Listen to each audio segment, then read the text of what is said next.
Bonjour, aujourd'hui un constat sans concession et sans langue de bois, un réalisme qui laisse pantois.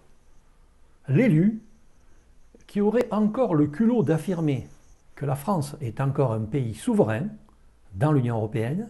Alors souverain, je précise la définition, ça veut dire qu'il décide pour ceux qui le concernent.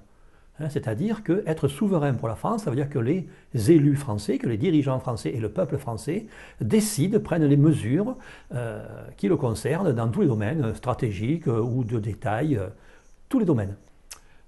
Donc l'élu qui prétendrait que la France est encore souveraine est soit un idiot, c'est-à-dire un ignorant, quoi, il ne connaît pas ce qui se passe, la réalité du droit international, soit un traître. En effet, pour qu'un pays soit souverain, il faut remplir 4 conditions. Il faut que ce pays ait une population permanente, un territoire déterminé, c'est-à-dire des frontières précises, un gouvernement qui n'est subordonné à aucun autre, et la capacité d'entrer en relation avec les autres pays. Mais intrinsèquement aussi, il doit satisfaire ces 4 critères suivants qui déterminent la souveraineté pleine et entière. Il faudrait que ce pays puisse battre monnaie, qu'il puisse faire les lois, ses propres lois, qu'il puisse rendre la justice en suivant ses propres lois, et qu'il puisse décider de la paix et de la guerre. Il n'est pas difficile de faire le constat en France de la perte quasi totale de la souveraineté. Nous n'avons plus de capacité de décision.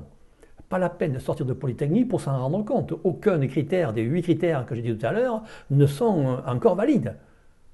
La question à se poser est celle-ci. Comment les citoyens qui votent peuvent-ils supporter, alors qu'ils attendent un résultat en élisant une personne qu'ils ont choisie sur son programme, qu'ils attendent que le programme soit appliqué, que les mesures soient mises en œuvre?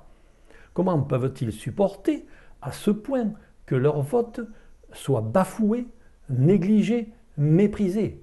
C'est ça.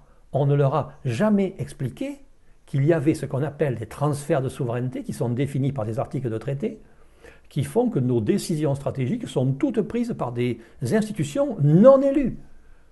Principalement la Commission européenne à Bruxelles, la Banque centrale européenne pour les affaires monétaires, de finances et autres, et pour les affaires militaires et diplomatiques, c'est l'OTAN, c'est Washington qui décide. Et ça, on ne nous l'a jamais dit de manière vraiment claire et nette. Par ailleurs, face à ces problèmes permanents et à cette austérité qui nous est imposée dans tous les pays d'Europe depuis des années, tous les partis politiques bottent en touche. Les experts, les partis politiques, les médias, tout le monde botte en touche. Il n'y en a pas un qui dit exactement ce qu'il faudrait faire. Ils veulent tous rester dans l'Union européenne. Ils vous proposent tous, que ce soit de l'extrême gauche à l'extrême droite, Mélenchon, Le Pen et tout, le PS, tous, ils proposent tous de changer l'Union européenne. Une Europe qui marche, une Europe écologiste, une Europe ceci, une Europe des peuples, une Europe des nations. Mais tout ça, c'est soumis aux traités. Changer l'Union européenne, ça veut dire changer les traités. Or, les traités sont inchangeables. D'abord parce qu'ils sont gravés dans le marbre, parce que c'est des histoires de négociations qui ont duré des décennies. Donc ça se stratifie, les gens s'opposent, il faut traduire, c'est très compliqué, les langues sont impossibles à traduire, des mots qui n'existent pas dans une langue. Donc une fois que c'est fini, que tout le monde a signé et accepté, plus personne ne veut bouger. Donc déjà pour cette raison-là, c'est impossible. Si vous voulez demander à des Polonais, par exemple à la Pologne, de changer les traités parce que ça vous arrange, d'abord c'est pas respectueux pour eux, parce que eux, il faudrait changer les traités pour que ça les arrange à eux. Donc ils refuseront, ils refuseront. C'est certain, hein, mais c'est pareil pour tous les, je dis la Pologne, mais c'est pareil pour l'Allemagne, tous les pays du monde, l'Espagne, tous les pays de l'Union européenne, c'est la même chose. Donc on ne peut pas changer l'Union européenne, et puis surtout, tous ces changements sont chapeautés par un article du traité, qui est l'article 48 du traité de l'Union européenne, qui impose l'unanimité des 28 États membres, 27 quand la Grande-Bretagne sera sortie, l'unanimité des 28 États membres pour changer une virgule à un traité. C'est donc impossible, ça n'arrivera jamais.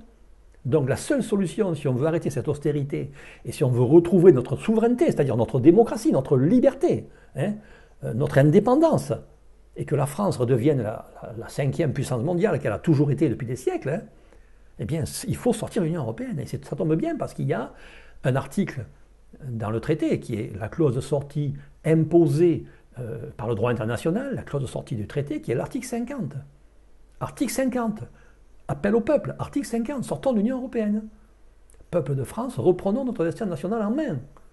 Adhérez, soutenez, militez, votez pour l'Union populaire républicaine, le seul parti politique français qui redonnera sa souveraineté complète, sans nuance, à la France et aux Français. Voilà, je vous remercie de votre attention et je vous dis à bientôt pour une nouvelle vidéo.